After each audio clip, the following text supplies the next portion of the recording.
This is the most prescribed stretch in fitness. It is also one of the most useless ones. If you have been doing this for 6 months and your hips are still tight, the stretch is not the problem. Your nervous system is doing exactly what it is supposed to do. I'm going to show you what to do instead. So let's start with the problem. The hip flexor stretch is the most prescribed mobility drill in fitness. It is also the least effective. Millions of people are pulling on a muscle that is firing for a reason. The body has decided that the muscle needs to be short.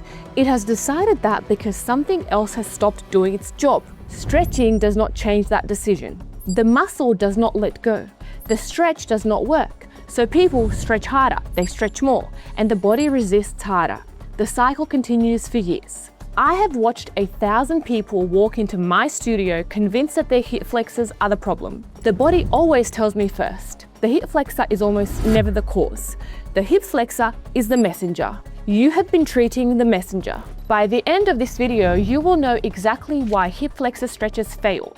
You will also know what is actually locking your hips, and you will know the 4 movements that release them, not by pulling harder, by addressing the reason that the body is holding on. We start with the principle, then we go through the 4 causes, each one with a test that you can run on yourself and the corrective that fixes it.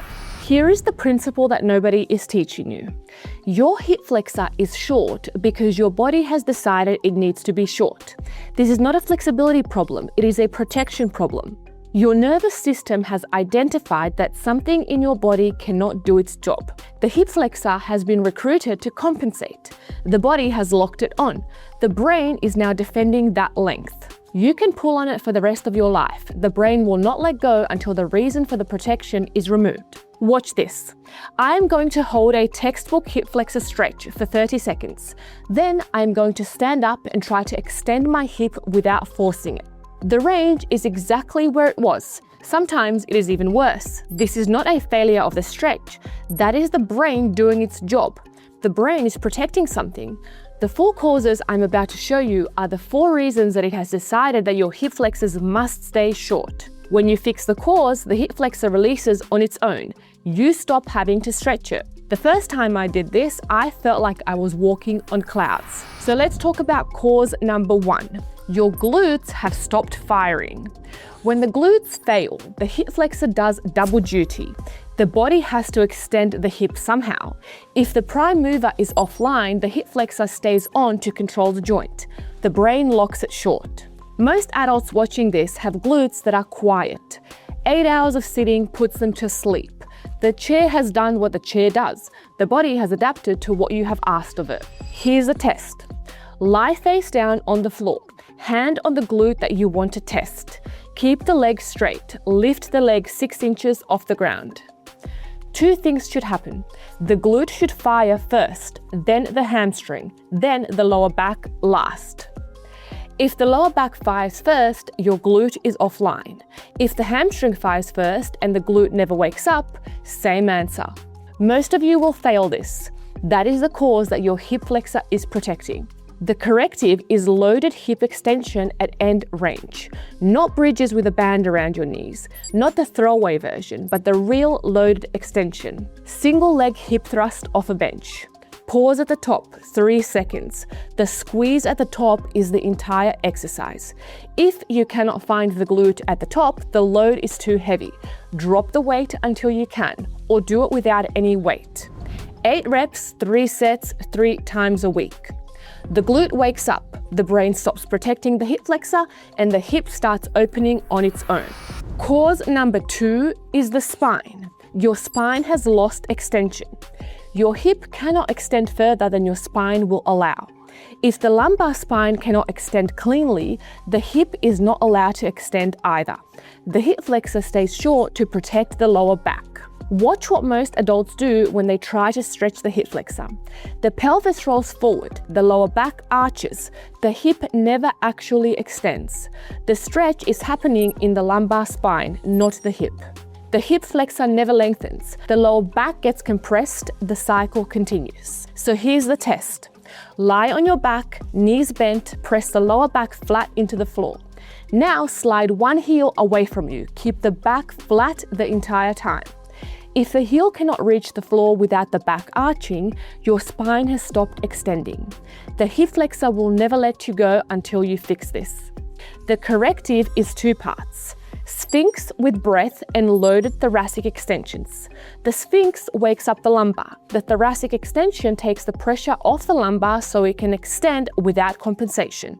Sphinx for 2 minutes a day, slow inhale into the belly, slow exhale. The point is not the position, the point is the breath inside the position.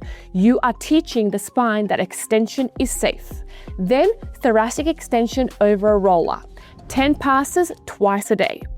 You are giving the spine permission to extend. The hip flexor stops protecting, the hip opens. Cause number 3 is the breath. This is the one nobody talks about. Your breath is locked. A diaphragm that has stopped descending creates compensations in the abdominal cavity. That compression has to go somewhere. The hip flexors absorb it. The psoas, the deepest hip flexor, attaches to the spine and runs through the abdomen. It is wired into your breath. When the diaphragm fails to descend, the psoas tightens to stabilize. It does not let go between breaths. It does not let go between days. You have been stretching a muscle that is firing because you are not breathing properly. So here is the test. Lie on your back, one hand on your chest, one hand on your lower belly. Breathe in. Which hand moves first? If the chest moves and the belly stays still, your diaphragm is locked. Your psoas is doing your breathing for you. That is your hip flexor, working overtime, 24 hours a day. The corrective is 90-90 breathing with a full exhale. Lie on your back, feet up on a wall or a couch, hips and knees at 90 degrees, hands on your lower ribs. Slow inhale through the nose, 4 seconds. Full exhale through the mouth, 8 seconds, until your lower ribs come all the way down. Pause, 2 seconds, and then repeat. 5 minutes a day. The diaphragm starts descending, the psoas stops bracing, the hip flexor releases without you ever stretching it. This is the corrective most adults need first, not last. Cause number 4 is hip rotation. Your hip cannot rotate. A hip that has lost internal and external rotation cannot extend cleanly. The femur has nowhere to go. The hip flexor compensates. The brain protects. Your hip is a ball and socket. It is built for rotation, not just hinge. When the rotation goes, the hinge goes with it. You have been training a joint that is not built to do what you are asking it to do. So here is the test. Sit on the floor. Front leg at 90 degrees in front of you, back leg at 90 degrees behind you. The front hip is in external rotation, the back hip is internal rotation. If your back knee floats 6 inches off the floor, your internal rotation is gone. If you cannot lean forward over the front shin without your hip lifting off the floor, your external rotation is gone.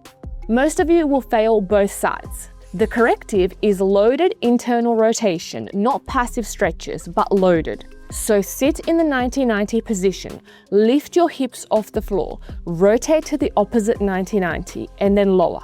Pause for 3 seconds at the end range, lift, rotate back.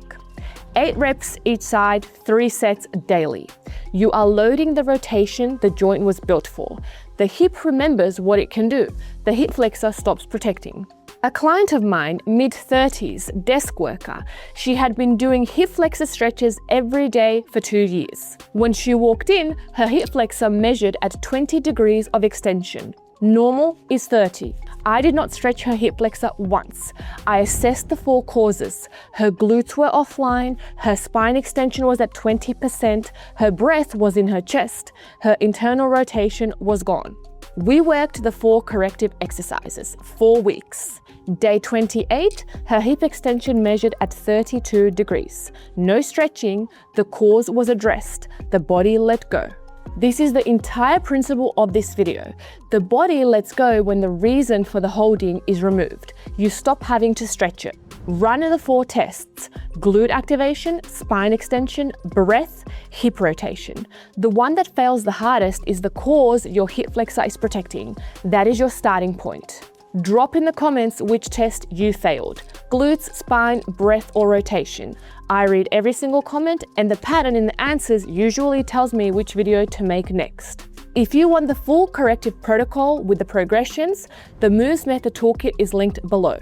Like, subscribe. The next video in this series is going to be about hamstring stretching and why they are not working. Same principles, different muscles.